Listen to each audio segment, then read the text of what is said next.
नमस्कार मित्रांनो, मी आहे संजीव आणि स्वागत आहे तुमचं माझ्या YouTube चॅनलमध्ये मी आणि माझी कविता। मित्रांनो, आज मी घेऊन आलोय मराठी साहित्यावर आधारित एक प्रश्नमंजुषा। या प्रश्नमंजुषेत मराठी साहित्यावर आधारित 20 प्रश्न आणि त्यांची उत्तरं आपण पाहणार आहोत। चला तर मग सुरू करूया। श्रीमान योगी या कादंबरीचे लेखक कोण आहेत?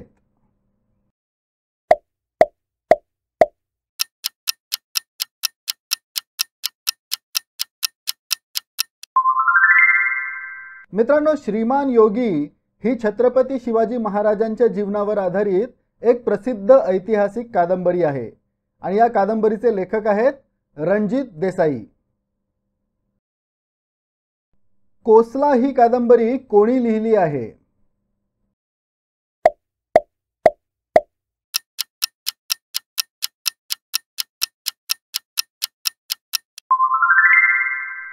मित्रांनो, कोसला ही आत्मकथनात्मक कादंबरी असून ती भालचंद्र नेमाडे यांनी लिहिली आहे आणि ही कादंबरी आधुनिक मराठी साहित्यातील मैलाचा दगड मानली जाते। या कादंबरीत पांडुरंग सांगवीकर नावाच्या तरुणाचे शिक्षणासाठी शहरात आल्यावर तसेच शहरात काही न होऊ शकल्यामुळे गावी परतल्यावर आलेले अनुभव चित्रित केले आहेत। ययाती ही कादंबरी कोणी लिहिली आहे?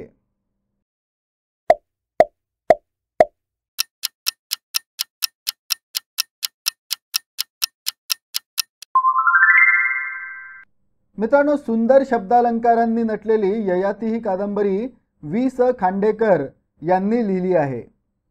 या कादंबरीतून ते सांगतात की तारुण्य आणि भोग हे जीवनातील अंतिम सत्य नाहीत। ही कादंबरी आपल्याला इंद्रिय सुखांपेक्षा अधिक महत्त्वाच्या गोष्टी जसे की प्रेम, निष्ठा आणि कर्तव्य यावर भर देण्यास प्रवृत्त करते। ययाती या कादंबरीने 1974 मध्ये ज्ञानपीठ पुरस्कारासह अनेक पुरस्कार जिंकले आहेत। पुढीलपैकी कोणती साहित्यकृती विश्वास पाटील यांनी लिहिलेली नाही?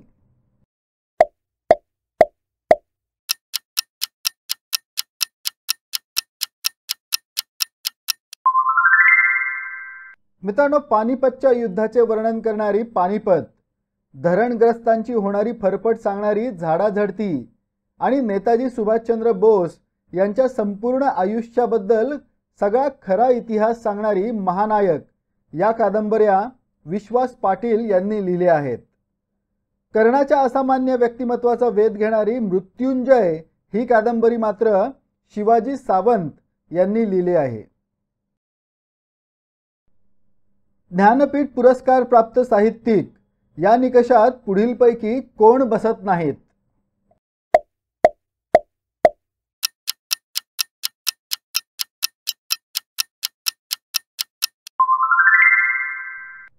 मित्रांनो, वि.वा. शिरवाडकर म्हणजेच कुसुमाग्रज यांना त्यांच्या विशाखा या काव्यसंग्रहासाठी 1987 साली, वि.स. खांडेकर यांना ययाती या कादंबरीसाठी 1974 साली आणि विंदा करंदीकर यांना अष्टदर्शने या काव्यसंग्रहासाठी 2003 साली ज्ञानपीठ पुरस्कार मिळाला होता। पु ल देशपांडे अतिशय लोकप्रिय लेखक होते। त्यांना अनेक पुरस्कार मिळाले, पण ज्ञानपीठ पुरस्कारापासून ते वंचित राहिले। कोलंबसाचे गर्वगीत ही काव्यरचना कोणत्या कवीची आहे?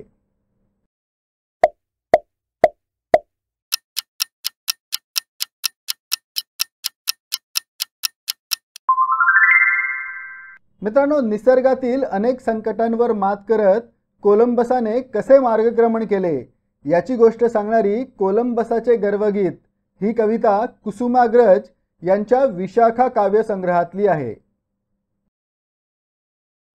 घाशीराम कोतवाल या नाटकाचे नाटककार कोण आहेत?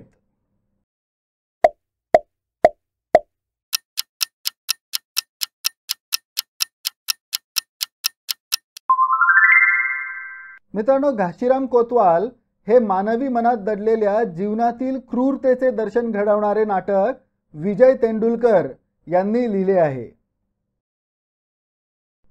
गुलामगिरी हा ग्रंथ कोणी लिहिला आहे?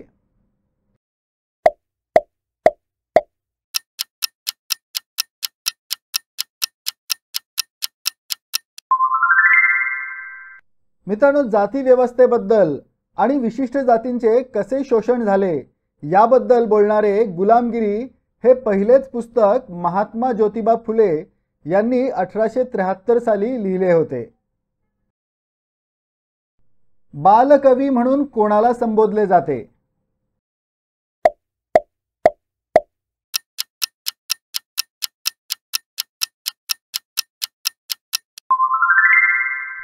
श्रावण मासी हर्ष मानसी हिरवळ दाटे चोहीकडे, क्षणात येते सरसर शिरवे, क्षणात फिरुनी ऊन पडे. ही सुंदर कविता लिहिणारे बालकवी म्हणजे त्र्यंबक बापूजी ठोंबरे. ते लहान वयात म्हणजे 12व्या-13व्या वर्षीच कविता लिहू लागले होते. आधुनिक वाल्मिकी म्हणून कोणाचा गौरव केला जातो?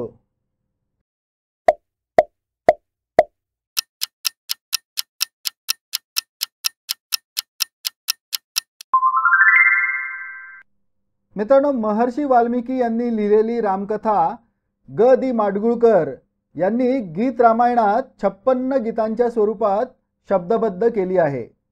त्यामुळे त्यांना आधुनिक वाल्मिकी असे म्हणून त्यांचा गौरव केला जातो. सुधीर फडके यांनी संगीत दिलेले हे गीत रामायण मराठी लोकांमध्ये प्रचंड लोकप्रिय आहे. कर्हेचे पाणी हा कोणत्या लेखकाचा आत्मचरित्रपर ग्रंथ आहे?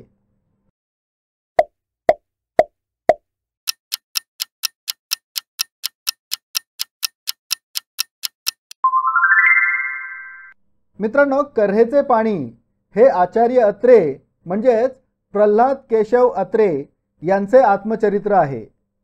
कर्हेचे पाणी या 5 खंडांच्या आत्मचरित्रातून त्यांनी आपल्या बालपणापासून ते प्रसिद्ध होण्यापर्यंतचा प्रवास उलगडला आहे. मृत्यूचे चुंबन घेणारा महाकवी असे कोणाला म्हटले आहे?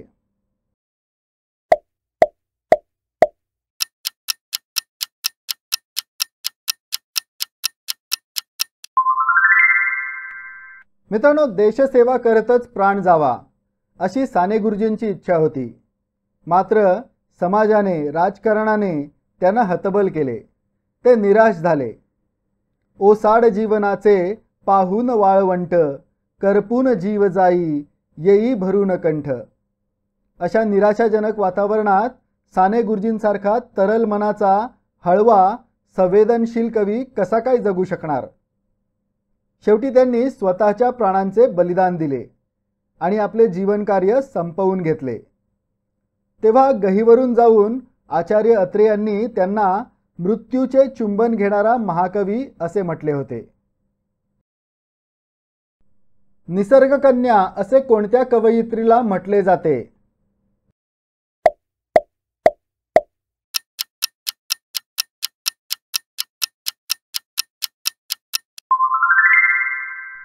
पय साचे लाल फुल हिरवे पान गेले झडी, इसरले लाल चोची मिठ्ठू गेले कुठे उडी. असं लिहिणाऱ्या बहिणाबाई चौधरी निसर्गाशी किती एकरूप होत्या याची जणू ही साक्ष आहे. म्हणूनच बहिणाबाईंना अनेक समीक्षकांनी निसर्गकन्या असे संबोधले आहे.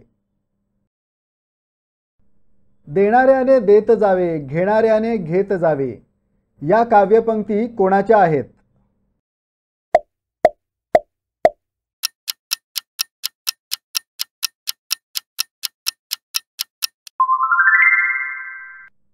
मित्रांनो, अनेकविध प्रश्न माथी मिरवत जगण्याचे अर्थ हुडकत फिरणाऱ्या संभ्रमित मनाला उत्तुंग असे प्रेरणादायी उत्तर देणारी ही कविता विंदा करंदीकर यांच्या लेखणीतून उतरली आहे. मी मारले सूर्याच्या रथाचे 7 घोडे हा काव्यसंग्रह कोणत्या कवीचा आहे?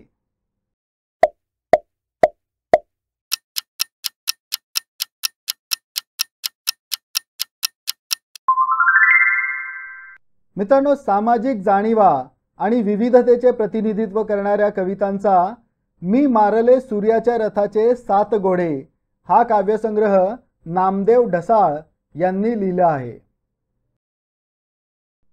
फकीरा ही गाजलेली कादंबरी कोणत्या लेखकाने लिहिली आहे?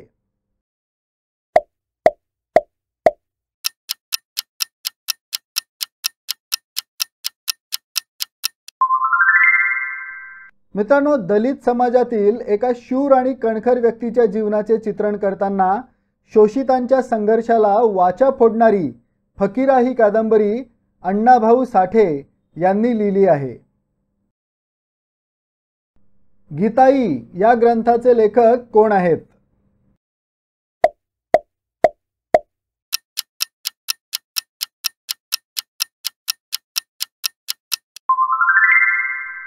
मित्रांनो, गीताई हे विनोबा भावे यांनी भगवद्गीतेचे मराठीत केलेले ओवीबद्ध भाषांतर आहे. गीतेतील श्लोकांच्या अर्थाचा आशय न बदलता समश्लोकी रचना विनोबा यांनी केली आहे. जेव्हा मी जात चोरली होती हा कथासंग्रह कोणाचा आहे?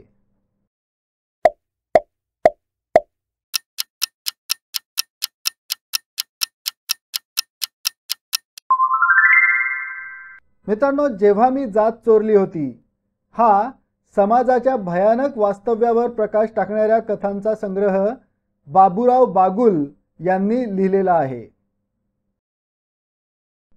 आहे मनोहर तरी हे कोणत्या प्रकारचे पुस्तक आहे?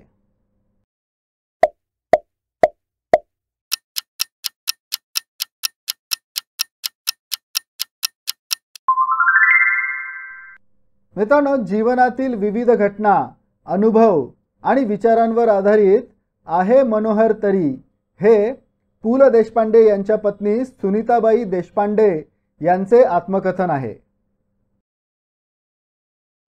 जय जय महाराष्ट्र माझा हे महाराष्ट्र गीत कोणी लिहिले आहे?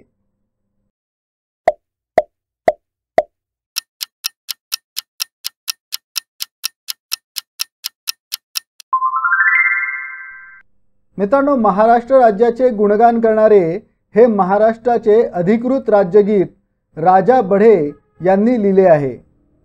श्रीनिवास खळे यांनी संगीतबद्ध केलेले हे गीत लोकगायक कृष्णराव उर्फ शाहीर साबळे यांनी गाऊन अजरामर केले आहे. मित्रांनो, मराठी साहित्यावर आधारित प्रश्नांचा आजचा भाग इथे संपतोय. तुम्हाला आजचा भाग कसा वाटला? तुमची किती प्रश्नांची उत्तरे बरोबर आली? कॉमेंट करून नक्की सांगा. या प्रश्नमंजुषेला लाईक करायला, चॅनलला सबस्क्राईब करायला आणि मित्रांसोबत शेअर करायला विसरू नका. अशाच आणखी प्रश्नमंजुषांसाठी चॅनलला पुन्हा नक्की भेट द्या. पुन्हा भेटू पुढील भागात. धन्यवाद.